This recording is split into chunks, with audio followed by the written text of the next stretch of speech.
Assalamualaikum warahmatullahi wabarakatuh. Anak-anak sekalian, kembali lagi kita bertemu, walaupun bertemunya pada alam nyata. Alhamdulillah pembelajaran masih bisa berjalan. Mulai belajar, mari kita sama-sama membaca doa. Mulai. Selesai. Baiklah anak-anakku, kita mulai pembelajaran kita. Masih pada KD yang sama.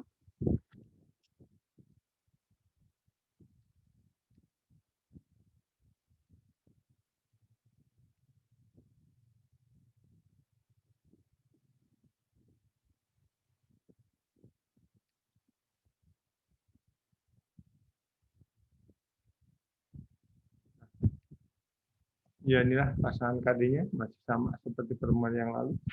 KD 3.5 menganalisis dan menegakkan Indonesia untuk perencanaan pembangunan. KD 45 menyajikan data kependudukan dalam bentuk tabel, grafik, atau gambar. Materi pokok pembelajarannya dinamika kependudukan di Indonesia dengan materi pembelajarannya 1 faktor dinamika dan proyeksi penduduk kependudukan, 2 mobilitas penduduk dan tenaga kerja, 3 kualitas penduduk dan indeks pembangunan manusia, 4 bonus demografi dan dampaknya terhadap pembangunan, 5 sumber data kependudukan, 6 pengelolaan dan analisis data kependudukan. Materi yang 1 sudah, berarti sekarang kita lanjutkan materi yang kedua, yaitu tentang mobilitas penduduk.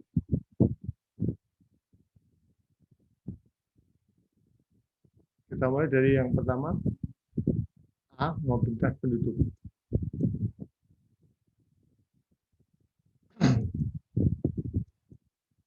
Ya, ini dulu ya. Jadi mobilitas penduduk artinya apa? Pergerakan penduduk. Ya.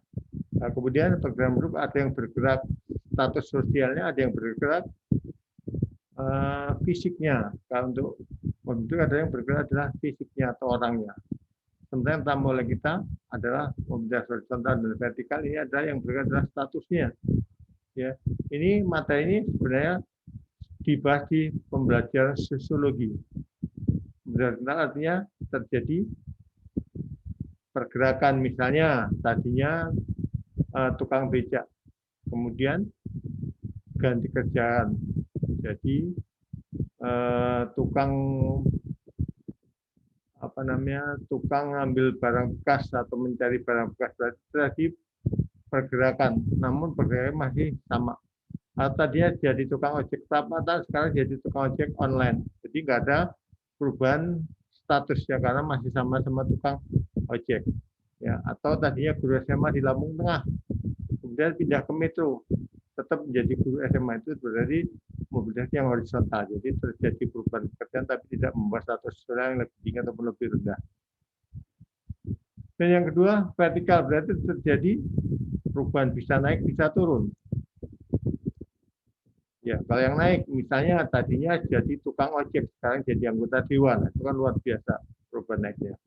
Sebaliknya, tadinya yang turun, tadinya seorang bupati, sekarang jadi narapidana. Itu berarti terjadi pergerakan yang turun. Ini bisa antar generasi, bisa pada generasi itu sendiri. Kalau yang saya contohkan adalah pada generasi itu sendiri. Kalau yang pada antar generasi, misalnya bapaknya kaya raya, atau punya misalnya yang punya perusahaan, tapi ternyata anaknya malah jadi buruh di perusahaan itu pada akhirnya tabungnya. Itu berarti jadi perubahan yang turun. Atau yang naik, contohnya Pak Jokowi misalnya tadinya rakyat, kemudian jadi wali kota, naik, jadi wali kota, kemudian jadi gubernur, naik lagi, kemudian jadi presiden, berarti itu terjadi mobilitas vertikal yang naik pada generasi itu sendiri. Kemudian kalau nanti anaknya Pak Jokowi tidak ada jadi presiden, berarti antara terjadi mobilitas yang vertikal tapi turun. Ya, misalnya bapaknya jadi presiden tapi anaknya paling pantas jadi wali kota, maka tidak terjadi mobilitas yang naik tapi terjadi yang turun. Ya. Atau yang horizontal, misalnya bapaknya menjadi petani, anaknya juga nanti jadi petani, berarti itu yang horizontal, jadi tidak ada perubahan.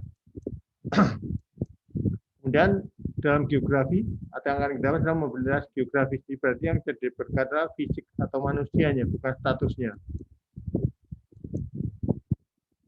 Ya, mobilitas geografi terdiri dari 1 mobilitas tolak-alik atau perencanaan atau harian, 2 mobilitas sirkuler atau sementara, Kita lihat yang dua dulu ini. Olah kali forester berarti artinya apa?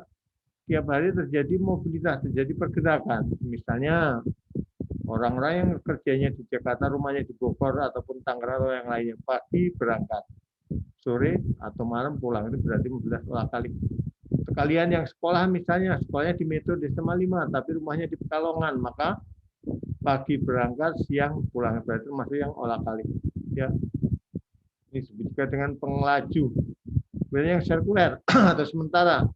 Ya, jadi yang sementara ini sifatnya pernah menginap. Misalnya hari ini berangkat menginap untuk beberapa hari. Ya, misalnya yang kos, ya bisa 1 bulan sekali pulang. Jadi katakan sementara jika tidak melebihi 6 bulan. Jika melebihi 6 bulan dan benar itu menetap, maka nanti akan menjadi bukan lagi mobilitas tapi jadi migrasi. Ya, oke. Sekarang kita lanjutkan yang berikutnya. Yang permanen atau menetap. Dan yang permanen atau menetap yang kemudian disebut dengan migrasi atau menjadi perpindahan penduduk. Migrasi dibedakan menjadi dua. Satu migrasi satu negara disebut internal, dua migrasi antar negara disebut migrasi internasional yang dalam negara. Macamnya apa saja? Nah, di antara ini yang menjadi dalam satu negara bisa urbanisasi, dari bisa kota, bisa reurbanisasi, bisa ruralisasi, bisa ruralisasi, bisa remigrasi, bisa transmigrasi, bisa juga kalian mencari contoh-contoh yang lain. Ini yang saya contohkan 4 saja, 6, sorry. Dan kalian masing-masing cari arti apa itu urbanisasi, apa itu reurbanisasi, apa ruralisasi, apa ruralisasi, apa remigrasi, apa transmigrasi. Ya, buat transmigrasi ada beberapa macam.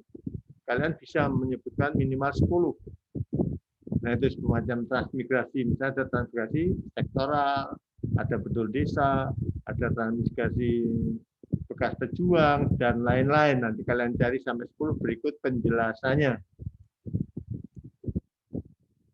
Yang berikutnya yang migrasi antar negara atau mobilitas internasional. Ada dua, imigrasi dan emigrasi. Cara membedakannya seperti kita bicara dengan apa?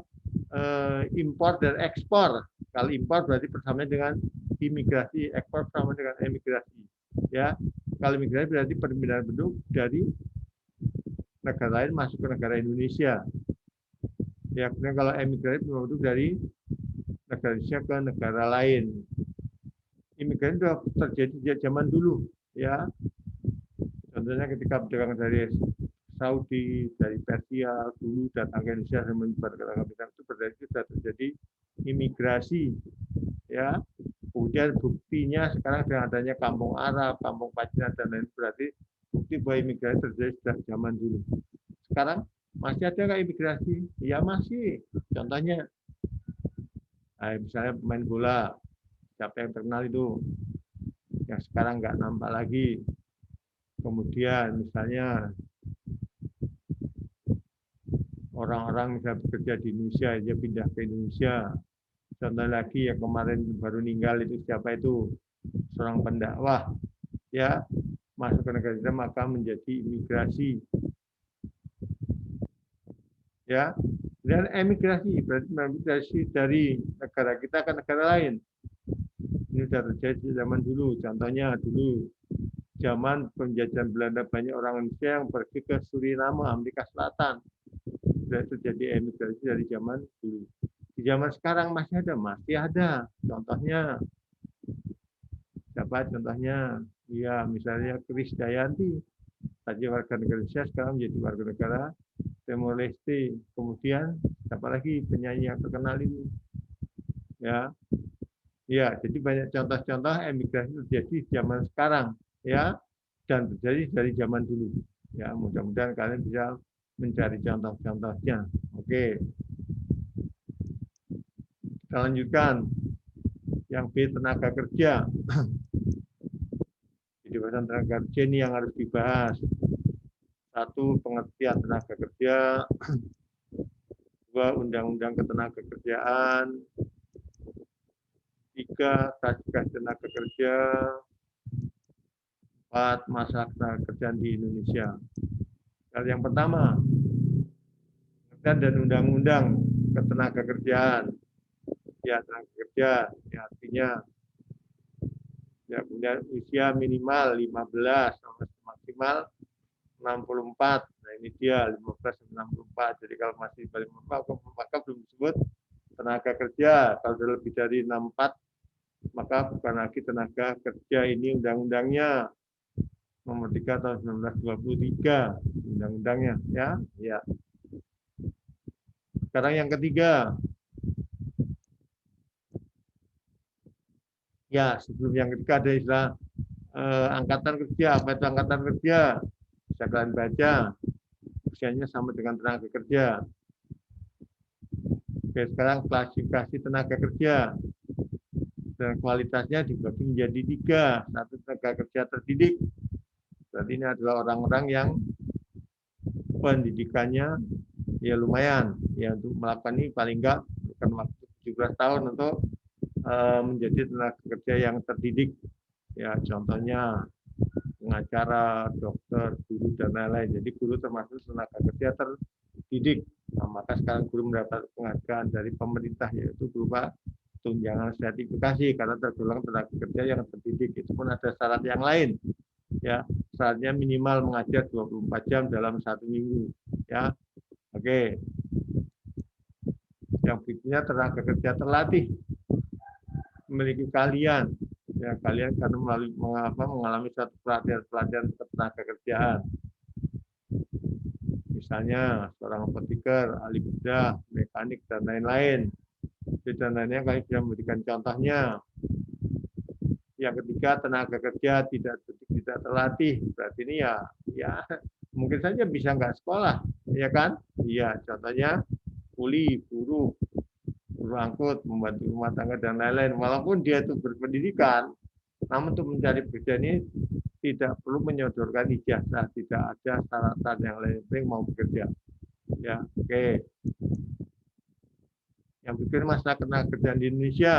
Apa masalahnya? Satu, rendahnya kualitas tenaga kerja. Mengapa tenaga kerja rendah? Kualitasnya karena satu, tingkat pendidikannya rendah. Itu faktor yang utama. Ya, karena tingkat pendidikan rendah maka kualitasnya rendah. Maka banyak bekerja di luar negeri, tapi sebagai TKI atau TKW yang bekerja di sektor non formal. Contohnya karena menjadi kuli, menjadi pembantu rumah tangga, menjadi babysitter, menjadi baby grandfather, grandmaster itu ya kenapa? Kualitas yang rendah tadi. Mengapa kualitas rendah? Karena tingkat pendidikannya juga rendah. Tapi soal hasil jauh berbeda dengan di Indonesia. Walaupun saya jadi grandfather, grandmother di Hong Kong, kemudian di Taiwan dan lain-lain, gajinya jauh berbeda dengan saya yang PNS, ya kan, yang golongan sudah 4B, ya. Saya gaji bisa 8 juta sampai 10 juta lah. Saya PNS gajinya hanya, tapi alhamdulillah, alhamdulillah punya gaji pokok. Bukan saya tidak bersyukur, saya sangat bersyukur dibanding jika saya menjadi tenaga kerja tidak terdidik, tidak terlatih. Ya. Yang kedua, jumlah angkatan kerja yang tidak sebanding dengan lapangan kerja. Artinya apa? Lapangan kerja pertumbuhannya sangat lambat, sementara angkatan kerja pertumbuhannya sangat tinggi.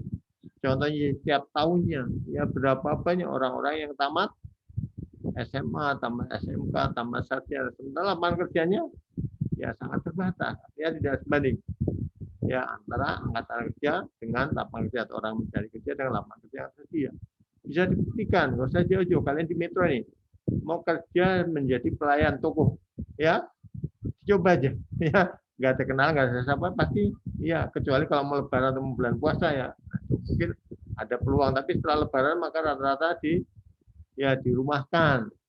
Itu menunjukkan bahwa angkatan kerjanya tinggi, pertumbuhannya, sementara kesempatan kerja atau lapangan kerjanya terbatas.